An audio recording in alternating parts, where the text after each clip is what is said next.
5,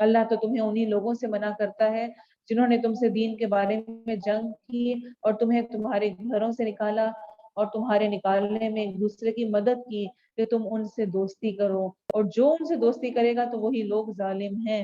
اے لوگوں جو ایمان لائے ہو، یہاں پہ دوستی سے مراد دلی دوستی ہے، اور اس کا ہرگز یہ مطلب نہیں ہے کہ اگر کوئی دشمن ہے اور نان مسلم ہے تو اس کے ساتھ برا بیہیویئر کیا جائے، برا برتاؤ کیا جائے، اچھا سلوک نہ کیا جائے۔ ہمیں سیرہ میں بے شمار مثالیں ملتی ہیں آپ صلی اللہ علیہ وسلم کا دشمنوں کے ساتھ کیا سلوک تھا۔ اس میں اصل میں دلی دوستی سے منع کیا گیا کہ ان کے ساتھ ایسی دوستیاں، ایسی دوستیوں کی پیلیں چڑھانا کہ انسان خود اپنے دین پر بھی قائم نہ رہ پائے۔ اے لوگوں جو ایمان لائے ہو، جب تمہارے پاس مومن عورتیں ہجرت کر کے آئیں تو ان کی جانچ پڑتال کر لو، ان کا امتحان لے لو، ٹیسٹ لے لو۔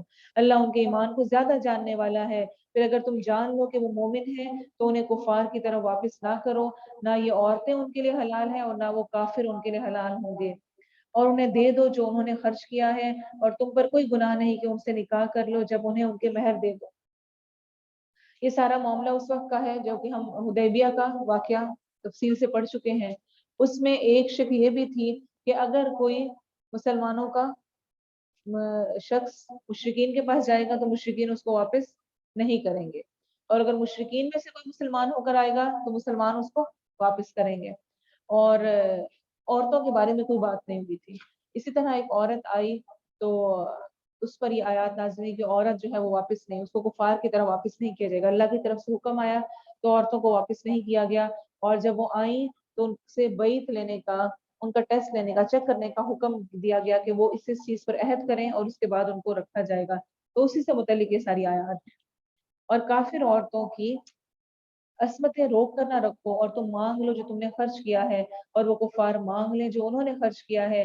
یہ اللہ کا فیصلہ ہے، وہ تمہارے درمیان فیصلہ کرتا ہے، اور اللہ سب کچھ جاننے والا، کمال حکمت والا ہے بے شک۔ اور اگر تمہاری بیویوں میں سے کوئی کافروں کی طرف چلی جائے پھر تم بدلہ حاصل کرو، تو جن لوگوں کی بیویاں چلی گئی ہیں انہیں اتنا دے دو جتنا انہوں نے خرچ کیا ہے، اور اللہ سے ڈرو جس پر تم ایمان رکھنے والے ہو۔ اے نبی صلی اللہ علیہ وسلم، جب تیرے پاس مومن عورتیں آئیں تجھ سے بیعت کرتی ہوں کہ وہ نہ اللہ کے ساتھ کسی چیز کو شریک ٹھہرائیں گی، اور نہ چوری کریں گی، اور نہ زنا کریں گی، اور نہ اپنی اولاد کو قتل کریں گی، اور نہ کوئی بہتان لائیں گی جو اپنے ہاتھوں اور اپنے پاؤں کے درمیان گھڑ رہی ہوں، اور نہ کسی نیک کام میں تیری نافرمانی کرے گی، تو ان سے بیعت لے لے، اور ان کے لیے اللہ سے بخشش کی دعا کر، یقیناً اللہ بے حد بخشنے والا، نہایت رحم والا ہے۔ آپ صلی اللہ علیہ وسلم کو اس وقت بیعت لینا اس اعتبار سے بھی تھا کہ قرآن نازل ہو رہا تھا، تو جو مین احکامات تھے، جو ضروری چیزیں تھیں وہ بتا دی گئیں، ان چیزوں پر عہد لے لیا جائے گا کہ یہ کچھ تم نے کرنا ہے۔ اور آپ صلی اللہ علیہ وسلم کا بیعت لینے کا انداز اس سے بہت مختلف تھا، جو کہ آج کل ہمارے ہاں رائج ہے، جس کی کوئی ضرورت بھی اب نہیں رہی ہے۔ حضرت عائشہ نے بیان کیا ہے کہ جو مومن عورتیں آپ صلی اللہ علیہ وسلم کی طرف ہجرت کر کے آتی ہیں، آپ ان کا امتحان اللہ تعالیٰ کے اس فرمان کے ساتھ لیتے تھے جو یہ والی آیت ہے۔ تو ان مومن عورتوں میں سے جو اس شرط کا اقرار کر لیتی، نبی صلی اللہ علیہ وسلم اسے فرماتے میں نے تم سے بیعت لے لی، صرف کلام کے ساتھ، اور اللہ کی قسم آپ صلی اللہ علیہ وسلم کے ہاتھ نے بیعت لیتے وقت کسی عورت کے ہاتھ کو نہیں چھوا، کبھی ایسا نہیں ہوا، آپ ان سے صرف الفاظ کے ساتھ بیعت کرتے تھے۔ تو دیکھ لیں پھر ہمارے ہاں کی بیعت کس قسم کی ہوتی ہے۔ اے لوگوں جو ایمان لائے ان لوگوں کو دوست مت بناؤ جن پر اللہ غصے ہو گیا، جو آخرت سے اسی طرح نا امید ہو چکے ہیں جس طرح وہ کافر نا امید ہو چکے جو قبروں والوں سے ہیں۔ سورۃ الصف مدنی صورت ہے، صف سے ہے، اس طرح کہ صف بنانے کا حکم دیا گیا ہے کہ ایک لائن بنانا۔ شروع اللہ کے نام سے جو بے حد رحم والا، نہایت مہربان ہے۔ اللہ کا پاک ہونا بیان کیا ہر چیز نے، جو آسمانوں میں ہے اور جو زمین میں ہے، اور وہی سب پر غالب، کمال حکمت والا ہے۔ سبحان اللہ و بحمدہ، سبحان اللہ العظیم۔ اے لوگوں جو ایمان لائے ہو، کیوں کہتے ہو جو تم نہیں کرتے؟ یا ایھا الذین آمنوا لم تقولون ما لا تفعلون۔ اس سے دو مراد ہیں، ایک مراد تو یہ ہے کہ تم اس چیز کا حکم کیوں دیتے ہو جو تم کرتے نہیں ہو، اور ایک یہ ہے کہ جس طرح کسی سے کوئی عہد کیا جائے، کچھ کہا جائے کچھ کرنے کا، اور اس کے بعد اس کو پورا نہ کیا جائے، وہ بھی اسی میں شمار ہوتا ہے۔ اپنی طرف سے انسان کو نیکی اور خیر کی دعوت دیتے رہنا چاہیے، کیونکہ حدیث میں آتا ہے بلغوا عنی ولو آیا، مجھ سے آگے پہنچاؤ چاہے ایک آیت ہی کیوں نہ ہو۔ کوئی بھی انسان پرفیکٹ نہیں ہے، اس کا ہرگز یہ مطلب نہیں ہے کہ آپ نے ابھی میں خود تو اچھی طرح سے مجھے سمجھ نہیں آئی، صحیح پڑھنے نہیں لگی ہوں اور میں دوسروں کو کیا بتاؤں۔ جو ایک اچھی چھوٹی سی بھی خیر کی بات سمجھ آتی ہے، پتہ چلتی ہے، اس کو آگے پہنچا دیں اور اس پر خود بھی عمل کی کوشش کریں۔ لیکن انسان نسیان سے بھول جاتا ہے، غلطی ہو جاتی ہے، اس پر ڈر کر بیس بنا کر دین کی دعوت آگے نہ دینا، اس سے ہرگز یہ مراد نہیں ہے۔ انسان کو جو وہ کہہ رہا ہے اس پر عمل کی کوشش بھی جاری رکھنی چاہیے اور ساتھ دعوت کا کام بھی کرنا چاہیے۔ دوسرا جو میننگ ہے کہ وہ بات کہنا جو کہ اصل میں آپ کی مراد نہیں ہے، اس سے بھی منع کیا گیا ہے۔ اس کے بارے میں روایت میں آتا ہے، عبداللہ بن عامر کہتے ہیں کہ ایک دن میری امی نے مجھے بلایا جبکہ نبی صلی اللہ علیہ وسلم ہمارے گھر تشریف رکھتے تھے، کہنے لگی آؤ میں تمہیں کچھ دوں۔ آپ صلی اللہ علیہ وسلم نے اسے فرمایا تم نے اسے کیا دینے کا ارادہ کیا ہے؟ اس نے کہا میں اسے کھجوریں دوں گی۔ آپ صلی اللہ علیہ وسلم نے فرمایا یاد رکھو اگر تم اسے کچھ نہ دیتی تو تم پر ایک جھوٹ لکھا جاتا۔ دیکھ لیں پھر آج کل اپنے بچوں کو، ادھر آؤ میں یہ چیز دوں، ادھر آؤ آپ کو یہ کروں گی، یہ کریں گے، کتنے ہم دعوے، کتنی باتیں، پھر سیر کرانے لے کے جاؤں گی، پھر آپ کو یہ انعام ملے گا، دیتے ہوئے کچھ نہیں ہے۔ بچوں کو ہی پتہ چل جاتا ہے یہ تو ایسے ہی باتیں ہیں، وہ مانتے بھی نہیں ہیں۔ تو ایسا کچھ بھی کہنا نہیں چاہیے جو کہ کرنا نہیں ہے، اس سے منع کیا گیا ہے۔ کبر مقتا عند اللہ ان تقولوا ما لا تفعلون، اللہ کے نزدیک سخت ناراض ہونے کے اعتبار سے بڑی بات ہے کہ تم وہ کہو جو تم نہیں کرتے۔ بلا شبہ ان لوگوں سے اللہ ان لوگوں سے محبت کرتا ہے جو اس کی راہ میں صف باندھ کر لڑتے ہیں، جیسے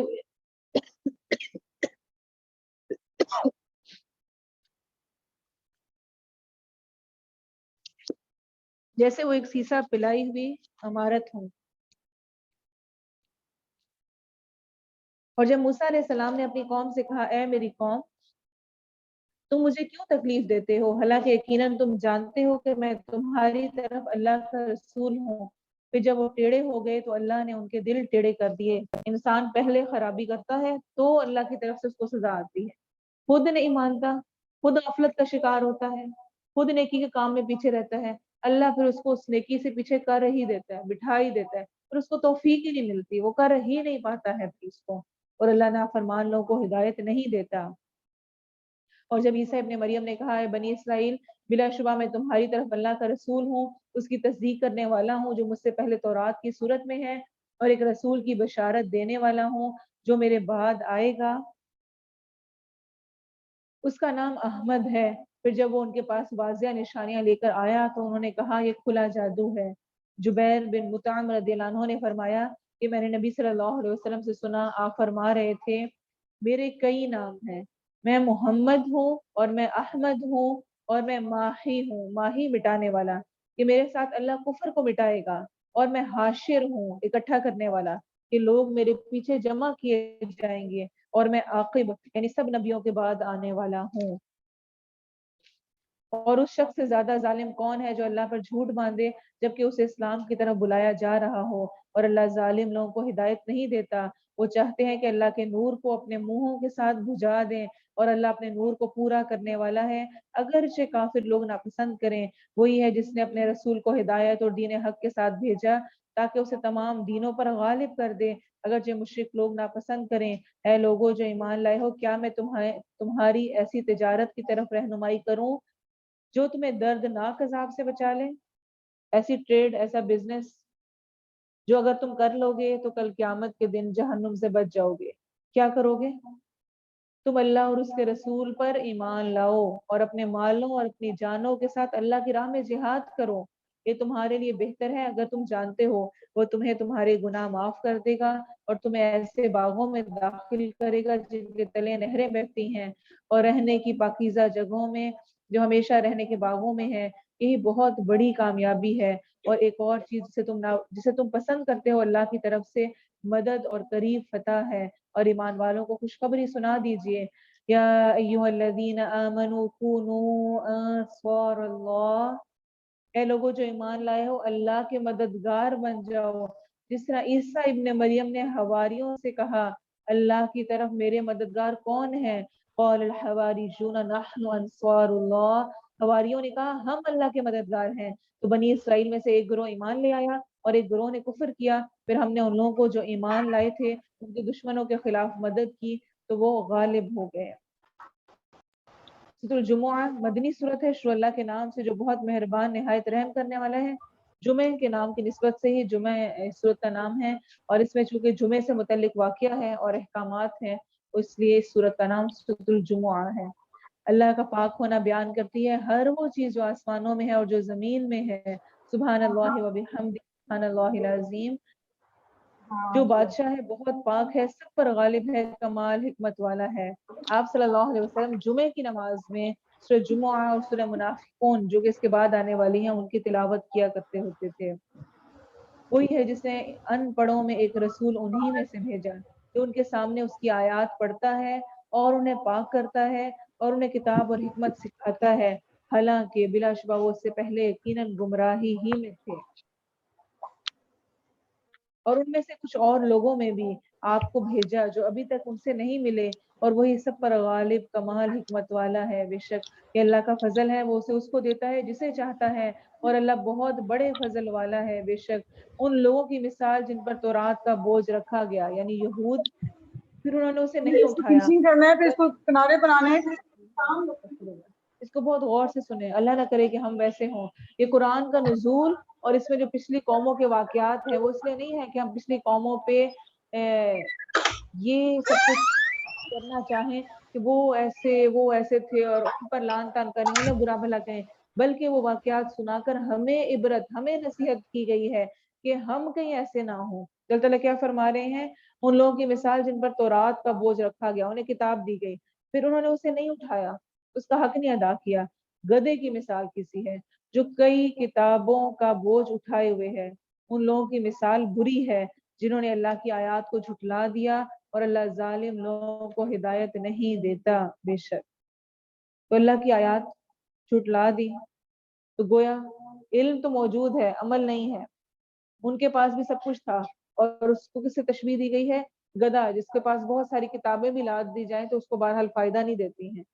تو علم کا صرف ہونا قرآن کا گھروں میں پڑے ہونا اوپر جگہوں پہ طاقوں میں رکھے ہونا وہ انسان کو فائدہ نہیں دے گا جب تک وہ اس کو کھول کے پڑھ کر اسے فائدہ نہیں حاصل کرے گا جب تک اس پر عمل نہیں کرے گا.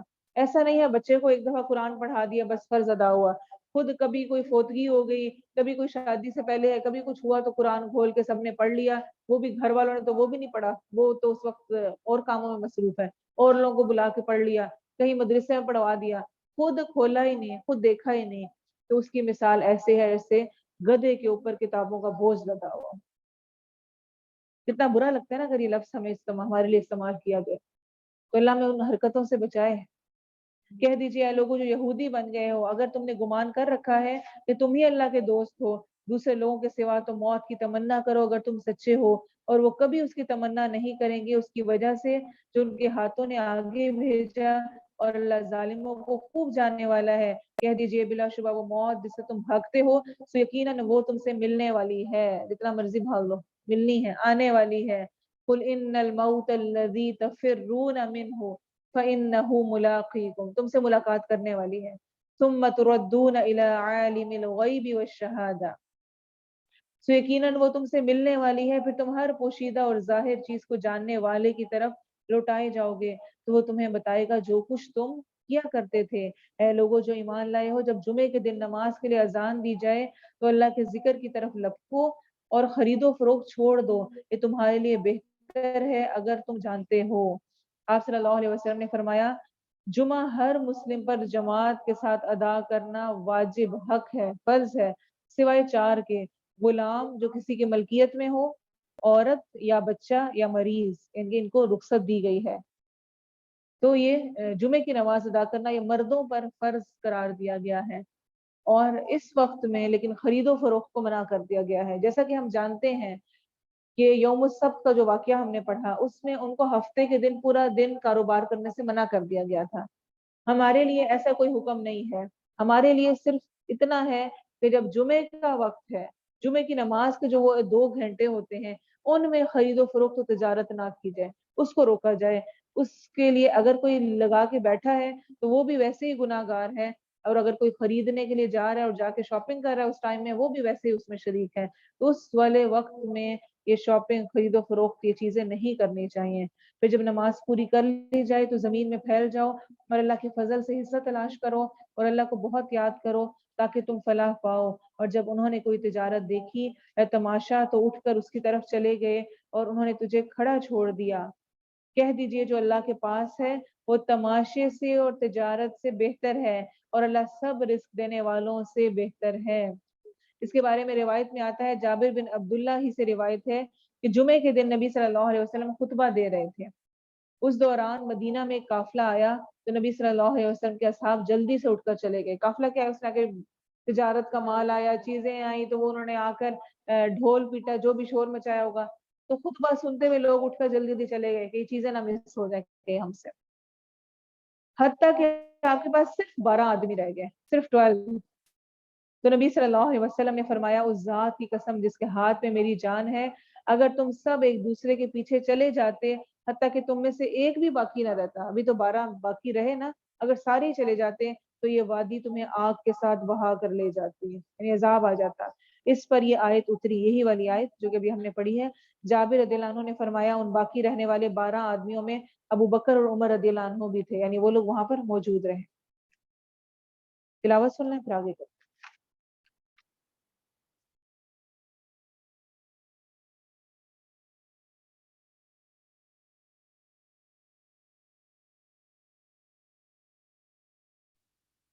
سورۃ المنافقون مدنی صورت ہے.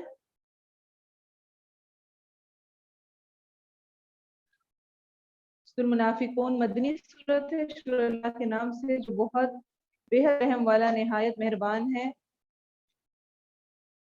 نبی صلی اللہ علیہ وسلم کی مدینہ تشریف آوری سے پہلے اوس اور خزرج میں جو جنگ چل رہی تھی وہ بھی کچھ عرصہ پہلے ہی ختم ہوئی تھی, اور جو ان کے بڑے بڑے سردار اور بڑے بڑے لوگ تھے وہ مارے جا چکے تھے. اب کیا تھا کہ جو اوس اور خزرج کے لوگ مدینہ میں جو رہنے والے تھے اور جو ساتھ یہود قبائل تھے, ان سب نے مل کر سوچا کہ ہم اپنے لیے کوئی ایک سردار مقرر کریں, اور اس کے لیے عبداللہ بن ابی کا نام منتخب ہوا اور اس کی تاج پوشی ہونے والی تھی. وہ سردار بننے والا تھا جس وقت نبی صلی اللہ علیہ وسلم ہجرت کر کے پہنچے. اب کیا ہوا, جب آپ صلی اللہ علیہ وسلم پہنچے اور آپ کے ہاتھ میں نبوت کے اعتبار سے ایک سرداری بادشاہت جو بھی کہہ لیں وہ آئی اور آپ کی مانی جانے لگی, تو عبداللہ بن ابی اور اس کے ساتھیوں کو یہ بہت برا لگا. پہلے تو انہوں نے مخالفت کی, لیکن جب غزوہ بدر بھی ہوئی اور جب انہیں لگا کہ مسلمان کامیاب ہیں تو وہ مصلحتاً انہوں نے سامنے کا ایمان قبول کر لیا, حالانکہ ان کے دلوں میں نہیں تھا. اوپر اوپر سے وہ ایسے بن گئے کہ گویا وہ مسلمان ہیں, حالانکہ ان کے دلوں میں نہیں تھا. اسی وجہ سے بہت ساری جگہوں پر ہم دیکھتے ہیں کہ ان کی وجہ سے مسلمانوں کو نقصان ہوا. واقعہ عائشہ پہ تہمت جو لگی, اور اسی طرح غزوہ احد کے موقع پر 1000 لوگ نکلے تھے لیکن یہ 300 واپس مڑ گئے, کیونکہ نماز روزہ تو یہ پھر کر لیتے تھے, لیکن اپنی جان دینے کے لیے نکلنا یہ ظاہر سی بات ہے, مسلمان تو تھے نہیں, دکھاوا کتنا کر لیتے. تو یہاں پہ جا کے وہ اس سے مکر گئے اور وہاں سے واپس آ گئے. تو پھر ان پر یہ سورۃ المنافقون نازل ہوئی جس میں ان کا سب کچھ کھول کر بیان کر دیا گیا. جب منافق تیرے پاس آتے ہیں تو کہتے ہیں ہم شہادت دیتے ہیں کہ تو یقیناً اللہ کا رسول ہے, اور اللہ جانتا ہے کہ تو یقیناً اس کا رسول ہے, اور اللہ شہادت دیتا ہے کہ یہ منافق یقیناً جھوٹے ہیں. یعنی یہ جو کہہ رہے ہیں کہ اللہ کا رسول ہے تو اصل میں یہ کہہ ہی رہے ہیں, حقیقت میں تو اللہ کا رسول ہے لیکن یہ جھوٹ بول رہے ہیں, یعنی یہ جو کہہ رہے ہیں ان کے دلوں میں نہیں ہے.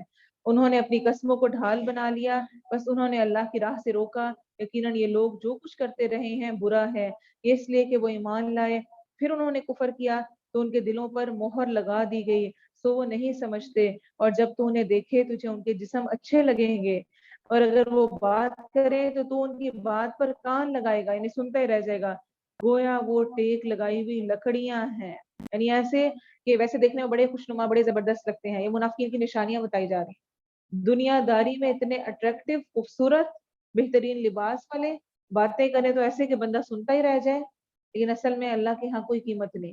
اور وہ ایسے ہیں جیسے ٹیک لگائی ہوئی لکڑیاں دیوار سے, یعنی وہ اتنی مضبوط بھی نہیں کہ خود سے کھڑی ہو سکے, بلکہ وہ ٹیک لگی ہوئی ہیں. یعنی ان کے ایمان کی کمزوری کا بھی اس میں ذکر کیا گیا. ہر بلند آواز کو اپنے خلاف گمان کرتے ہیں, یعنی دل میں ہے نا چور تو کوئی بات ہوتی تو انہیں لگتا کہ کہیں ہمیں ہمارے بارے میں تو نہیں کہی جا رہی، ہمیں تو نہیں کہا گیا ہے. یہی اصل دشمن ہے، بس ان سے ہوشیار رہے، اللہ انہیں ہلاک کرے، کہاں بہکائے جا رہے ہیں. اور جب ان سے کہا جائے آؤ اللہ کا رسول تمہارے لیے بخشش کی دعا کریں، تو وہ اپنے سر پھیر لیتے ہیں، اور تو انہیں دیکھے گا کہ وہ منہ پھیر لیں گے اس حال میں کہ وہ تکبر کرنے والے ہیں.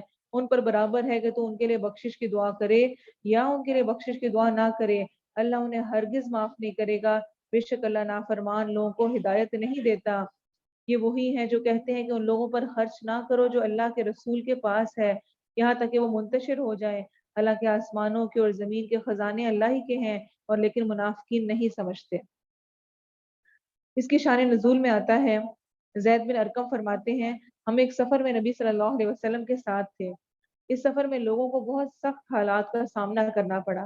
تو عبداللہ بن ابئی نے اپنے ساتھیوں سے کہا وہ لوگوں پر خرچ نہ کرو جو اللہ کے رسول کے پاس ہیں، یہاں تک کہ وہ اس کے گرد سے منتشر ہو جائیں، سارے ادھر ادھر جو ہیں وہ بکھر جائیں.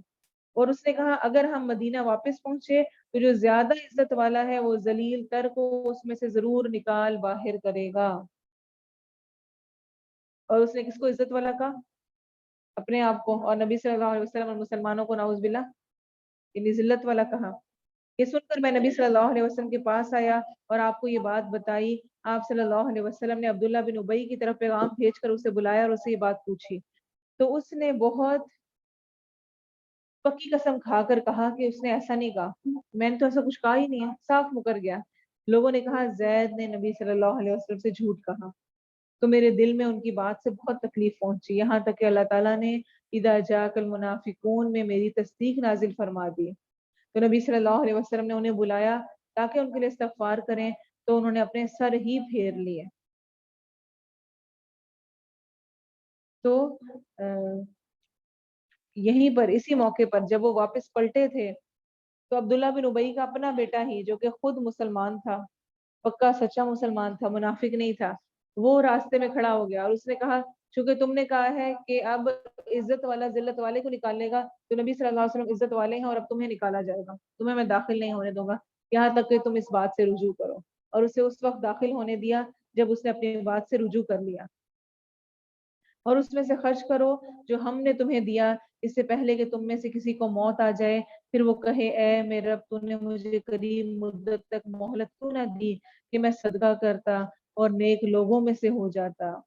مرتے وقت یا مر کر انسان کی جو سب سے اہم حسرت ہوگی وہ یہ ہوگی کہ مجھے مہلت ملتی تو میں اللہ کی راہ میں دیتا، میں صدقہ کرتا اور نیک لوگوں میں سے ہو جاتا. کسی اور نیکی کا ذکر نہیں ہے یہاں پہ، خاص طور پہ صدقے کا ذکر ہے. اور ہم جانتے ہیں کہ اللہ اس کو کس طرح بڑھاتا ہے، لوگوں کے ریوارڈ کس طرح بڑھتے جاتے ہیں. اتنی سی دیوی کھجور اللہ کہاں تک پہنچا دیتا ہے، پہاڑ تک اتنا اجر پہنچا. تو صدقے کا مقابلے میں کوئی چیز ہے ہی نہیں، صدقے جیسی کوئی چیز نہیں ہے. اللہ کی راہ میں دینا وہ اللہ کے غضب کو ٹھنڈا کرتا ہے، جہنم کی آگ کو ٹھنڈا کرنے کا باعث ہے، بری تقدیر سے روکتا ہے، رب کو رضا کرنے والا ہے، راضی کرنے والا ہے، رب کی رضا کا باعث ہے.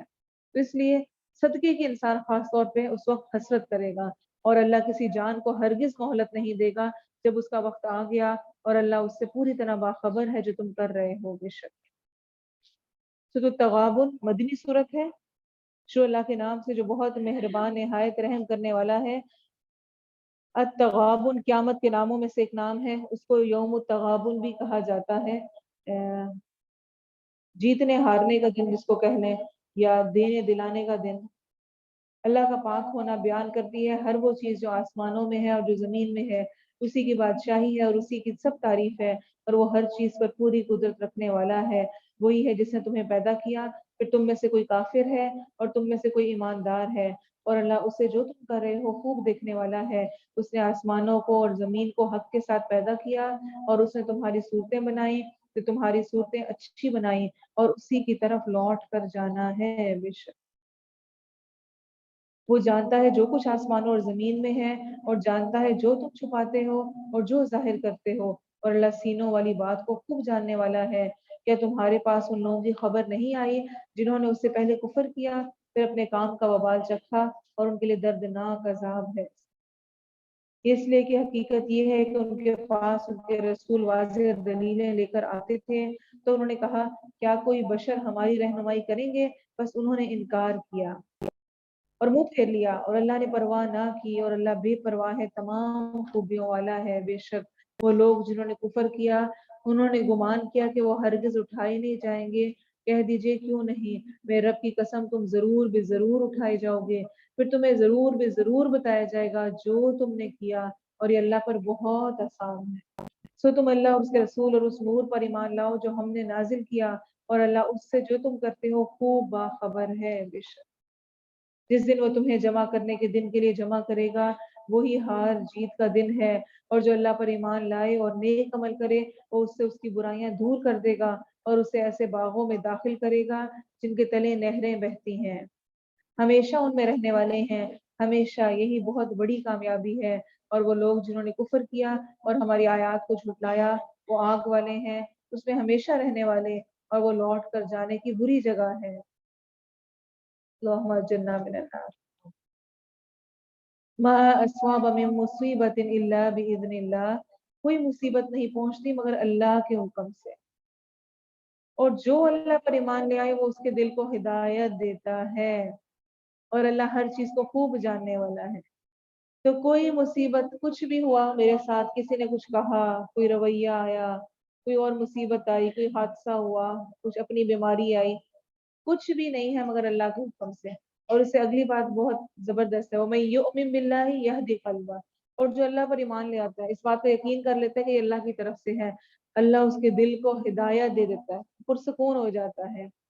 ابن عباس کہتے ہیں یعنی آیت کا مطلب یہ ہے کہ جو اللہ پر ایمان رکھے اللہ تعالیٰ اس کے دل کو یقین کی ہدایت دیتا ہے، اور وہ جان لیتا ہے کہ اس پر جو مصیبت آئی وہ کسی صورت اس سے خطا کرنے والی نہیں تھی، یعنی اس پر آنی آنی تھی، اور جو خطا کر گئی وہ کسی صورت اس پر آنے والی نہیں تھی۔ اور علقمہ فرماتے ہیں اس سے مراد وہ آدمی ہے جسے کوئی مصیبت آتی ہے تو وہ جان لیتا ہے کہ یہ اللہ کی طرف سے ہے، اس پر راضی ہو جاتا ہے، اسے تسلیم کر لیتا ہے، تو اللہ اس کے دل کو ہدایت دے دیتا ہے، اور اللہ کا حکم مانو، رسول کا حکم مانو، بس اگر تم پھر جاؤ تو ہمارے رسول کے ذمے تو صرف کھلم کھلا پہنچا دینا ہے، اللہ وہ ہے کہ اس کے سوا کوئی معبود نہیں، اور اللہ ہی پر پس لازم ہے کہ مومن بھروسہ کریں۔ اے لوگوں جو ایمان لائے ہو، بے شک تمہاری بیویوں اور تمہارے بچوں میں سے بعض تمہارے دشمن ہیں، تو ان سے ہوشیار رہو، اور اگر تم معاف کرو اور درگزر کرو اور بخش دو تو بے شک اللہ بے حد بخشنے والا نہایت رحم والا ہے۔ تغابن کی آیت نمبر 14 بہت اہم ہے اس اعتبار سے کہ پہلی بات یہ کہی گئی کہ ازواج، زوج، بیوی کے لیے شوہر اور شوہر کے لیے بیوی مراد ہے، اور اولاد تمہارے دشمن ہے پس ان سے ڈرو، ان سے بچو۔ اس سے کیا مراد ہے، کیسی دشمنی؟ کہ انسان اکثر اپنے اسپاؤس جو ساتھ کا میاں یا بیوی ہے یا اولاد کی وجہ سے بہت سارے اللہ کی جو عطا کردہ یا اللہ کی طرف سے جو حکم ہوئے فرائض ہیں ان میں غفلت کر جاتا ہے، حلال سے حرام کی طرف چلا جاتا ہے، سستیوں کا شکار ہو جاتا ہے، ان کے ساتھ لگ کے ان کے پیچھے ان کے سرار پر غلط کاموں کی طرف چلا جاتا ہے، تو جب وہ ایسا کرتا ہے تو گویا وہ اللہ سے دور ہو رہا ہے، اور اللہ سے دور کرنے کا اگر وہ چیزیں باعث بن رہی ہیں تو اس کا مطلب ہے وہ دشمن ہے، دشمنی ہے۔ اگر وہ اللہ کی راہ میں لگانے والے ہیں تو الحمدللہ، لیکن ان کی وجہ سے اکثر انسان پھسل جاتا ہے۔ کتنی عورتیں کتنا کچھ اس لیے نہیں کر رہی ہوتی کہ ہمارے میاں اجازت نہیں دیتے، انہیں پسند نہیں ہے، یہ الگ بات ہے کہ کچھ بہانے بھی ہوتے ہیں، تو بہت سارا کچھ اس وجہ سے کیا جا رہا ہوتا ہے۔ پھر اولاد کے پیچھے لگ کے اولاد کی خواہشوں کو پورا کرتے ہوئے انسان بہت دفعہ اللہ کی مرضی کے کاموں کو پیچھے چھوڑ دیتا ہے، اس سے سستی اختیار کر لیتا ہے، غفلت کا شکار ہو جاتا ہے، اس اعتبار سے کہا گیا ہے۔ پھر کہا گیا ہے کہ جو معاملات گھر والوں کے ساتھ ہوتے ہیں اس میں 3 طرح کے معافی کا حکم دیا گیا ہے۔ یہ آیت اتنی پیاری ہے نا کہ جتنے عربی زبان میں معاف کرنے کے لیے الفاظ استعمال ہوتے ہیں وہ سارے ادھر موجود ہیں۔ جو اپنے گھر والے ہیں، جو قریبی لوگ ہوتے ہیں، وہ چونکہ ساتھ رہ رہے ہوتے ہیں نا تو ان کے ساتھ ہر وقت دن رات کچھ نہ کچھ دل دکھتا رہتا ہے، کبھی کوئی بات ہو گئی، کبھی کچھ برا لگ گیا، کبھی کچھ ہو گیا، ساتھ ساتھ ہے نا، ہر وقت کا ساتھ ہے، ہر وقت بات چیت ہوتی ہے، زیادہ غصہ بھی ایک دوسرے پہ زیادہ نکلتا ہے، کوئی دور پار کا ہے اس پہ تھوڑی کوئی غصہ کرتا ہے، جو قریب کے ساتھ والے ہوتے ہیں انہی پر بندہ غصے میں ہے، پریشان ہے، کوئی بات ہوئی ہے، کچھ ہے، ایک دوسرے پہ نکال رہا ہوتا ہے، کر رہا ہوتا ہے، کچھ بھی اس طرح کی باتیں ہو رہی تھی، اس میں کیا رویہ ہونا چاہیے؟ وَإِن تَعْفُوا، عفو درگزر، تَصْفَحُوا درگزر کرنا، تغفروا بخش دینا، تینوں آپ نے فرمایا کہ بس ان کے ساتھ ان سے ہوشیار تو رہنا ہے، لیکن ان کو معاف کرو، درگزر کرو اور بخش دو۔ تو بے شک اللہ بے حد بخشنے والا، نہایت رحم والا ہے۔ اور یہاں پر وہ یاد کر لیں جو اللہ تعالیٰ نے فرمایا تھا، الا تحبون ان یغفر اللہ لکم، کیا تم اس سے محبت نہیں رکھتے کہ اللہ تمہیں معاف کر دے، تمہیں بخش دے؟ اگر تم چاہتے ہو تو تم دوسروں کو معاف کر دو، ان سے درگزر کرو، اور اس درگزر کرنے کا سب سے پہلے حقدار ہمارے اپنے گھر والے ہیں۔ تمہارے مال اور تمہاری اولاد تو محض ایک آزمائش ہے، اور جو اللہ ہے اسی کے پاس بہت بڑا اجر ہے۔ سو اللہ سے ڈرو جتنی طاقت رکھو، اور سنو اور حکم مانو اور خرچ کرو، تمہارے اپنے لیے بہتر ہوگا۔ اور جو اپنے نفس کے بخل سے بچا لیے جائے سو وہی کامیاب ہے۔ اگر تم اللہ کو قرض دو گے، اچھا قرض، تو وہ اسے تمہارے لیے کئی گناہ کر دے گا اور تمہیں بخش دے گا۔ اور اللہ بہت قدردان، بے حد بردبار ہے، ہر پوشیدہ اور ظاہر کو جاننے والا، سب پر غالب، کمال حکمت والا ہے۔ بے شک سورۃ الطلاق مدنی صورت ہے، شروع اللہ کے نام سے جو بہت مہربان، نہایت رحم کرنے والا ہے۔ اے نبی صلی اللہ علیہ وسلم، جب تم عورتوں کو طلاق دو تو انہیں ان کی عدت کے وقت طلاق دو، اور عدت کو گنو، اور اللہ سے ڈرو جو تمہارا رب ہے۔ تو عدت کیا ہے طلاق کی؟ 3 مہینے، اور 2 پہلی دفعہ میں رجوع ہو سکتا ہے اور تیسری دفعہ رجوع نہیں ہو سکتا۔ نہ تم انہیں ان کے گھروں سے نکالو اور نہ وہ نکالیں، مگر یہ کہ کوئی کھلی بے حیائی عمل میں لائیں، اور یہ اللہ کی حدیں ہیں، اور جو اللہ کی حدوں سے آگے بڑھے تو یقیناً اس نے اپنے آپ پر ظلم کیا۔ تو نہیں جانتا شاید اللہ اس کے بعد کوئی نئی بات پیدا کر دے۔ پھر جب وہ اپنی میعاد کو پہنچنے لگیں تو انہیں اچھے طریقے سے روک لو، یا اچھے طریقے سے ان سے جدا ہو جاؤ، اور اپنوں میں سے 2 صاحب عدل آدمی گواہ بنا لو، اور شہادت اللہ کے لیے قائم کرو۔ یہ وہ حکم ہے جس سے اس شخص کو نصیحت کی جاتی ہے جو اللہ اور یوم آخرت پر ایمان رکھتا ہے۔ وَمَن يَتَّقِ اللَّهَ يَجْعَل لَّهُ مَخْرَجًا۔ اس سے آگے کی کچھ آیات میں تقوی والوں کو کیا فائدے ملتے ہیں، تقوی کے، ان کا ذکر ہے۔ پہلا فائدہ کیا ہے کہ جو اللہ سے ڈرتا ہے وہ اس کے لیے نکلنے کا کوئی راستہ بنا دے گا۔ کوئی مشکل، مصیبت، پریشانی آئی ہے، اللہ اس سے نکلنے کا راستہ اس کے لیے بنا دیتا ہے جو اللہ کا ڈر رکھتا ہے۔ وَيَرْزُقْهُ مِنْ حَيْثُ لَا يَحْتَسِبُ، اور اسے رزق دے گا جہاں سے وہ گمان نہیں کرتا، اور جو کوئی اللہ پر بھروسہ کرے تو وہ اسے کافی ہے۔ بے شک وَمَن يَتَوَكَّلْ عَلَى اللَّهِ فَهُوَ حَسْبُهُ، جو اللہ پہ توکل کرے، بھروسہ کرے کہ اللہ میرے لیے کافی ہے، وہ میری مدد کرے گا، وہ میرے ساتھ ہے، تو اللہ اس کے لیے واقعی کافی ہو جاتا ہے۔ اللہ بندے کے گمان کے مطابق ہوتا ہے، جیسا بندہ گمان رکھتا ہے ویسا ہی اس کو پھر ملتا ہے۔ بے شک اللہ اپنے کام کو پورا کرنے والا ہے۔ یقیناً اللہ نے ہر چیز کے لیے ایک اندازہ مقرر کیا ہے، اور وہ عورتیں جو تمہاری عورتوں میں سے حیض سے نا امید ہو چکی ہیں، اگر تم شک کرو تو ان کی عدت 3 ماہ ہے، یعنی قمری پھر دیکھا جائے گا، اور ان کی بھی جنہیں حیض نہیں آیا، اور جو حمل والی ہیں ان کی عدت یہ ہے کہ وہ اپنا حمل وضع کر دیں۔ تو اس کا مطلب ہے حمل کی حالت میں بھی طلاق ہو جاتی ہے، جو کہ ہمارے یہاں سمجھا جاتا ہے کہ نہیں ہوتی۔ اگر طلاق نہ ہوتی ہو تو پھر یہ کیوں کہا جائے کہ ان کی عدت یہ ہے؟ یعنی اس کا مطلب ہے کہ طلاق ہو جاتی ہے لیکن ان کی عدت جب تک ان کا یعنی ڈیلیوری نہیں ہوتی ہے، ختم نہیں ہوتا، اس وقت تک رہتی ہے، چاہے اس میں 3 دن رہتے ہوں، چاہے 3 مہینے رہتے ہوں، چاہے 8 مہینے رہتے ہوں، وہ سارا ٹائم ان کی وہ عدت شمار ہوگی، اور حمل میں بھی، پریگننسی میں بھی طلاق واقع ہو جاتی ہے۔ اور جو کوئی اللہ سے ڈرے گا وہ اس کے لیے اس کے کام میں آسانی پیدا کر دے گا۔ یہ اللہ کا حکم ہے جسے اس نے تمہاری طرف نازل کیا ہے، اور جو کوئی اللہ سے ڈرے گا وہ اس سے اس کی برائیاں دور کر دے گا اور اسے بڑا اجر عطا کرے گا۔ انہیں وہاں سے رہائش تو جہاں تم رہتے ہو اپنی طاقت کے مطابق، اور انہیں اس لیے تکلیف نہ دو کہ ان پر تنگی کرو، اور اگر وہ حمل والی ہو تو ان پر خرچ کرو یہاں تک کہ وہ اپنا حمل وضع کر لیں۔ پھر اگر وہ تمہارے لیے دودھ پلائیں تو انہیں ان کی اجرتیں دو، اور آپس میں اچھے طریقے سے مشورہ کرو، اور اگر تم آپس میں تنگی کرو تو عنقریب اسے کوئی اور عورت دودھ پلا دے گی۔ تو یہ سارا ہم پہلے سورۃ البقرہ میں پڑھ چکے ہیں۔ لازم ہے کہ وسعت والا اپنی وسعت میں سے خرچ کرے، اور جس پر اس کا رزق تنگ کیا گیا ہو تو وہ اس میں سے خرچ کرے، یعنی جو عورتوں کو دینا ہے بچے کے سلسلے میں، تو اس میں جو وسعت والا، جس کے پاس زیادہ مال ہے وہ زیادہ دے دے، جس کے پاس کم ہے وہ اپنی وسعت کے مطابق اتنا دے دے جو اللہ نے اسے دیا۔ اللہ کسی شخص کو تکلیف نہیں دیتا مگر اسی کی جو اس نے اسے دیا ہے، ان قریب اللہ تنگی کے بعد آسانی پیدا کر دے گا۔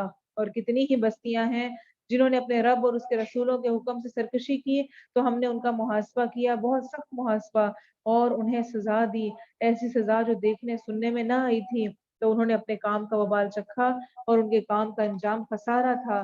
اللہ نے ان کے لیے بہت سخت عذاب تیار کیا ہے۔ سو اللہ سے ڈرو اے عقل والو جو ایمان لائے ہو، یقیناً اللہ نے تمہاری طرف عظیم نصیحت نازل کی ہے، جو ایسا رسول ہے کہ تمہارے سامنے اللہ کی واضح بیان کرنے والی آیات پڑھتا ہے، تاکہ وہ ان لوگوں کو جو ایمان لائے اور انہوں نے نیک اعمال کیے اندھیروں سے نکال کر روشنی کی طرف لے آئے، اور جو اللہ پر ایمان لائے اور نیک عمل کرے وہ اسے ایسے باغوں میں داخل کرے گا جن کے نیچے نہریں بہتی ہیں، ان میں ہمیشہ رہنے والے ہیں، ہمیشہ بلا شبہ اللہ نے اس کے لیے اچھا رزق تیار کیا ہے۔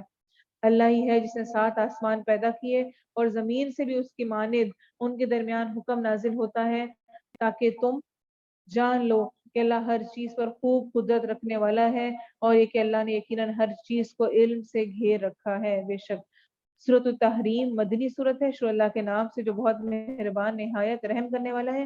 تحریم حرام سے ہے، حرام کرنا، اور اس کے بارے میں روایت آتی ہے، عائشہ رضی اللہ عنہا بیان کرتی ہیں رسول اللہ صلی اللہ علیہ وسلم زینب بنت جہش کے پاس شہد پیا کرتے تھے اور ان کے پاس ٹھہر جاتے تھے، آپ کو میٹھا پسند تھا تو وہاں پہ شہد ہوتا تو آپ شہد پیتے اور کچھ تھوڑا وقت زیادہ ٹھہر جاتے۔